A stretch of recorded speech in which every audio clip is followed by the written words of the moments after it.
We're looking at Matthew chapter 26, and I'm reading from verse 73. Matthew 26, verse 73.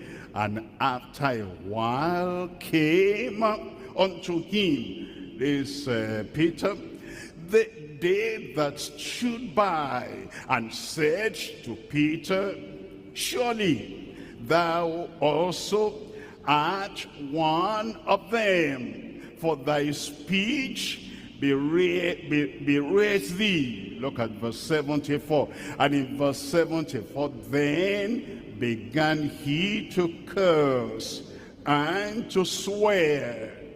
Began he to curse and to swear. Well, it's written in the Bible, and it's written by Matthew, a colleague of Peter. It's written by another apostle concerning this apostle.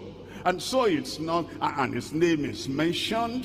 You know, sometimes when I preach and I make use of these illustrations and mention this and mention that, some people say, well, the pastor now is not preaching a classical way. What's classical preaching? Classical preaching is the preaching that goes above the head and the shoulder of everyone.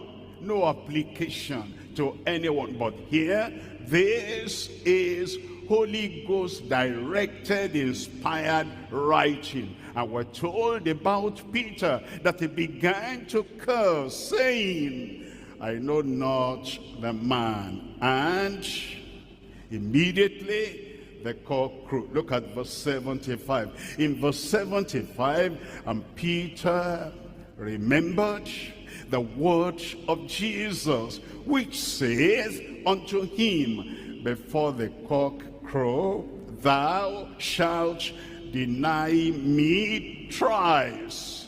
And he went out and wept bitterly. Cowardice.